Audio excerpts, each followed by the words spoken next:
ಮುಂದಿನ ಕಾರ್ಯಕ್ರಮ ಪ್ರಥಮ ತರಗತಿಯ ಮಕ್ಕಳು ಪ್ರದರ್ಶಿಸುತ್ತಿರುವ ಒಂದು ಸಂಗೀತ ನಾಟಕ. ಹೌದು, ಈ ನಾಟಕವು ಕರ್ನಾಟಕದ ಅತಿ ಮಹೋತ್ಸವದ ಹೊಯ್ಸಳ ವಂಶದ ಕುರಿತು.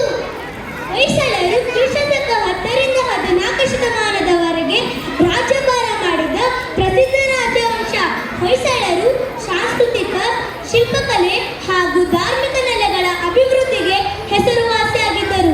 ಅವರ ಅವಧಿಯಲ್ಲಿ ಬೇಲೂರು ಮತ್ತು ಹಳೆಬೀಡು ದೇವಾಲಯಗಳು ನರಸಿಂಹನ ಶಿಲ್ಪಕಲೆಗಳಿದ್ದ ಇತಿಹಾಸದಲ್ಲಿಯೂ ಅತ್ಯುನ್ನತ ಶಿಲ್ಪಕಲೆಗಳಾಗಿ ಗುರುತಿಸಿದೆ.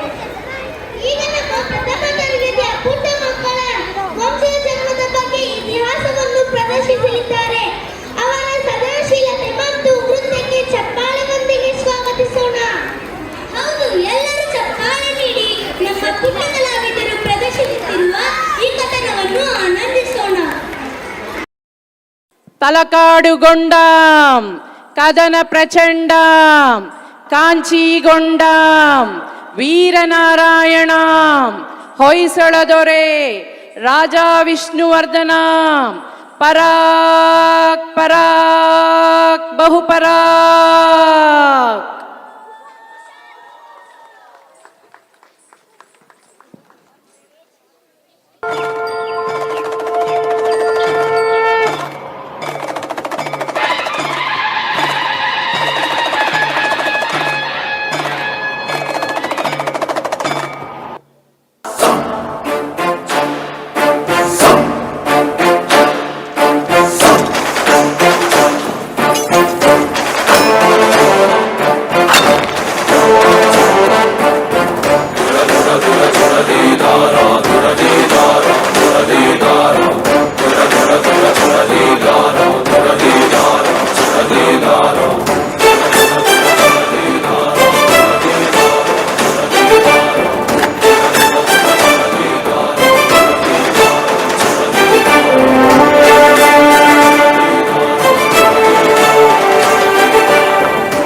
ಮಹಾರಾಜ, ಗುರುವರ್ಯರು ನಮ್ಮ ನಿರೀಕ್ಷೆಗೂ ಮೀರಿ ಈ ದೇಗುಲವನ್ನು ಅದ್ಭುತವಾಗಿ ನಿರ್ಮಿಸಿದ್ದಾರೆ.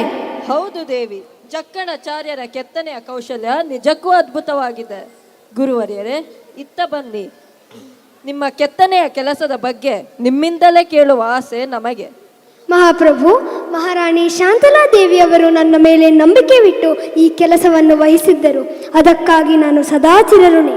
ನನ್ನ ಎಲ್ಲ ಕೆತ್ತನೆಗಳಲ್ಲಿ ಶ್ರೇಷ್ಠವಾದ ಕೆತ್ತನೆ ಎಂದರೆ ಈ ಚೆನ್ನಕೇಶವನ ಮೂರ್ತಿ. ಈಗೋ ಇಲ್ಲಿ ನೋಡಿ, ಜಯ ವಿಜಯರ ಮೂರ್ತಿಗಳು. ಇದು ನಾವು ಬಹಳ ನಾಜೂಕಿನಿಂದ ಕೆತ್ತಿದ ಗರ್ಭಗುಡಿಯ ತೋರಣ. ಇದು ನರಸಿಂಹ ಕಂಬ. ದೇಗುಲದ ಮೇಲ್ಭಾಗದಲ್ಲಿ 4 ಶಿಲಾಬಾಲಕಿಯರ ಮೂರ್ತಿಗಳಿವೆ. ಅದರಲ್ಲಿ ಇದು ದರ್ಪಣ ಸುಂದರಿ. ಇದು ಮಹಾರಾಣಿ ಶಾಂತಲಾದೇವಿಯವರ ನಾಟ್ಯಭಂಗಿಯ ಮೂರ್ತಿ.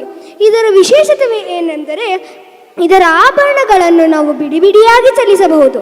ಈಗೋ ಈ ಅಮೋಘವಾದ ರಂಗಮಂಟಪವನ್ನು ನಾವು ಮಹಾರಾಣಿ ಶಾಂತಲಾದೇವಿಯವರ ನಾಟ್ಯ ಸೇವೆಗೆಂದೇ ನಿರ್ಮಿಸಿದ್ದೇವೆ. ಅದ್ಭುತ ಗುರುವರ್ಯರೇ, ನಿಮ್ಮ ಈ ಕಾರ್ಯದಿಂದ ನಾವು ಸಂತೋಷಗೊಂಡಿದ್ದೇವೆ. ಸೂರ್ಯ ಚಂದ್ರರಿರುವ ತನಕ ನಿಮ್ಮ ಕೀರ್ತಿ ಶಾಶ್ವತವಾಗಿರಲಿ.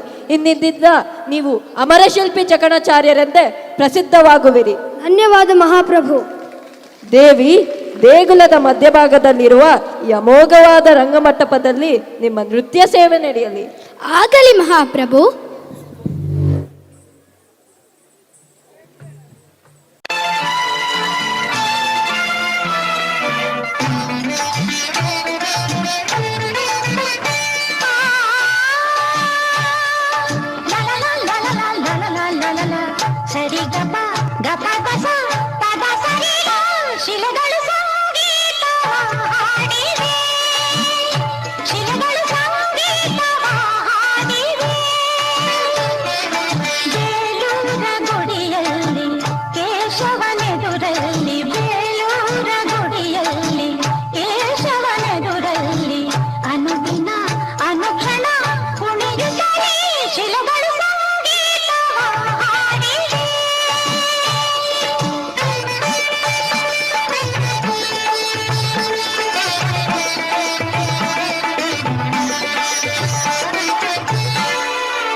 ಬಾಲಕಿಯರು ಒಂದು ಗೂಡಿ ಜೀವ ತುಂಬಿ ನರ್ತಿಸಿದಂತಿತ್ತು.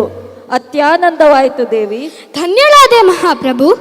ಮಹಾಪ್ರಭು, ದೇವಾಲಯದ ದ್ವಾರದಲ್ಲಿ ಹುಲಿಯ ಪ್ರತಿಮೆಗಳಿವೆ. ನಿಮ್ಮ ಲಾಂಛನದ ಚಿಹ್ನೆಯೂ ಅದೇ ಆಗಿದೆ. ಇದರ ಮಹತ್ವವೇನು ಪ್ರಭು? ಪ್ರಜೆಗಳೇ, ಹೊಯ್ಸಳ ಸಾಮ್ರಾಜ್ಯದ ಈ ಲಾಂಛನದ ಹಿಂದೆ ಒಂದು ಕಥೆ ಇದೆ. 10ನೆಯ ಶತಮಾನದಲ್ಲಿ ಸುದತ್ತಾಚಾರ್ಯರ ಶಿಷ್ಯನಾದ ಸಳನು ಹೇಗೆ ಈ ಸಾಮ್ರಾಜ್ಯವನ್ನು ಕಟ್ಟಿದನೆಂಬುದನ್ನು ನೋಡೋಣ ಬನ್ನಿ.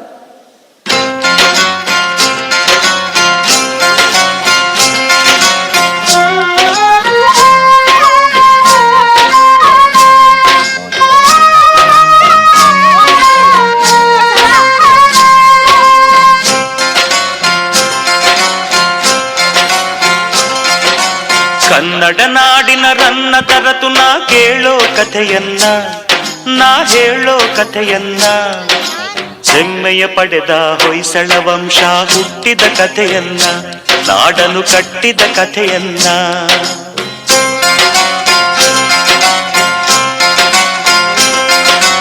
ಒಂದಾನೊಂದು ಕಾಲದಲ್ಲಿ ಮಲೆನಾಡಿನ ಮಡಿಲಿನಲ್ಲಿ ಅಂಗಡಿ ಊರಿತ್ತು, ಊರಿಗೆ ಚೆಲುವಿನ ಕಳೆಯಿತ್ತು. ಬೆಟ್ಟ ಗುಡ್ಡ ಸಾಲಿನಲ್ಲಿ ಹಸಿರಾಗಿರುವ ಬೀಡಿನಲ್ಲಿ ಮನಸಿರಿ ಮೆರೆದಿತ್ತು, ಅಲ್ಲಿ ಶಾಂತಿಯು ನೆಲೆಸಿತ್ತು. ಪ್ರಕೃತಿಯೇ ಹೆಣ್ಣಾಗಿ ಮನುಜಗೆ ಕಣ್ಣಾಗಿ, ಧರ್ಮವೇ ಮನೆಯಾಗಿ ಮೌನವೇ ಮಾತಾಗಿ, ಅಕ್ಕರೆ ತುಂಬಿದ ಅಂಗಡಿ ಗ್ರಾಮದಿ ಆಶ್ರಮ ಹೊಂದಿತ್ತು, ಅದರೊಡು ಗುರುಕುಲ ನಡೆದಿತ್ತು.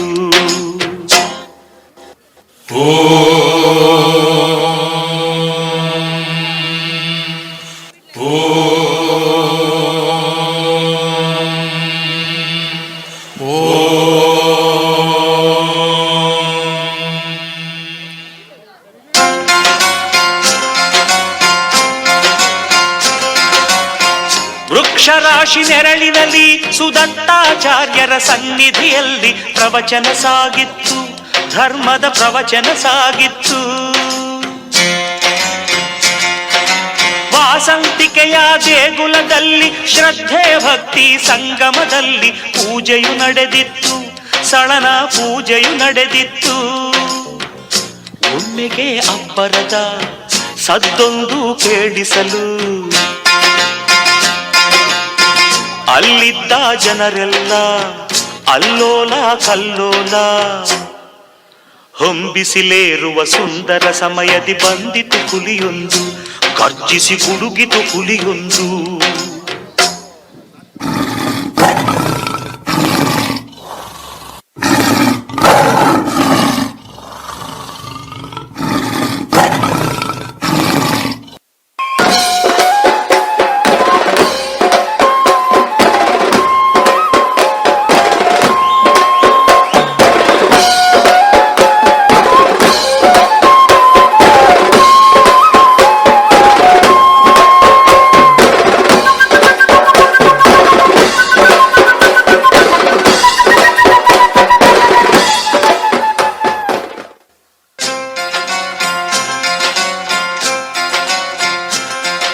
ಸುದತ್ತಾಚಾರ್ಯರು ಕಂಚಿನ ಕಂಠದಿ ಸಳನನು ಕೂಗಿ ಕರೆದರು, ಆಗ ಆಜ್ಞೆಯು ಮೊಳಗಿತ್ತು, ಗುರುಗಳ ಆಜ್ಞೆಯೇ ಮೊಳಗಿತ್ತು.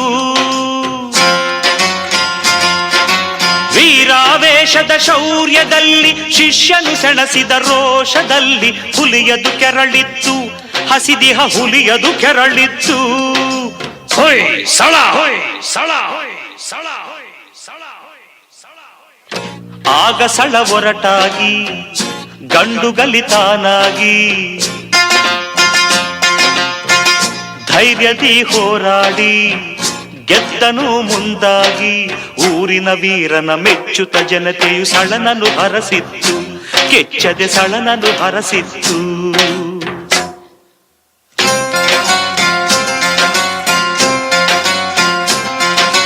ಕನ್ನಡ ನಾಡಿನ ರನ್ನದ ರತು ನಾ ಕೇಳೋ ಕಥೆಯನ್ನ, ನಾ ಹೇಳೋ ಕಥೆಯನ್ನ, ಹೆಮ್ಮೆಯ ಪಡೆದ ಹೊಯ್ಸಳ ವಂಶ ಹುಟ್ಟಿದ ಕಥೆಯನ್ನ, ನಾಡನು ಕಟ್ಟಿದ ಕಥೆಯನ್ನ.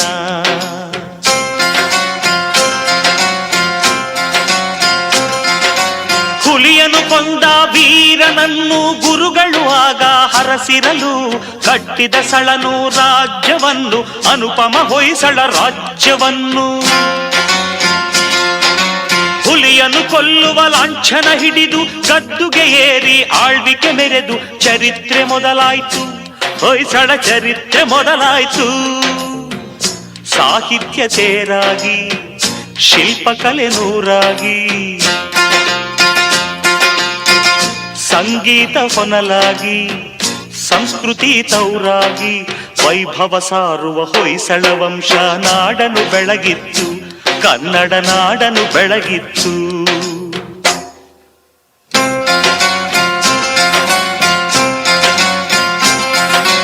ಕನ್ನಡ ನಾಡಿನ ರನ್ನದ ರತುನ ಕೇಳೋ ಕಥೆಯನ್ನ, ನಾ ಹೇಳೋ ಕಥೆಯನ್ನ, ಹೆಮ್ಮೆಯ ಪಡೆದ ಹೊಯ್ಸಳ ವಂಶ ಹುಟ್ಟಿದ ಕಥೆಯನ್ನ, ನಾಡನು ಕಟ್ಟಿದ ಕಥೆಯನ್ನ.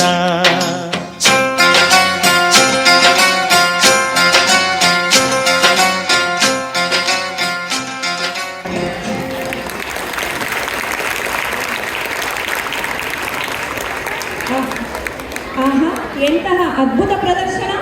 ನಮ್ಮ 1ನೇ ತರಗತಿಯ ಮಕ್ಕಳು ಹೊಯ್ಸಳ ವಂಶ ಹುಟ್ಟಿದ ಹಾಗೂ ನಾಡನ್ನು ಕಟ್ಟಿದ ಕಥೆಯನ್ನು ನಿಜವಾಗಿಯೂ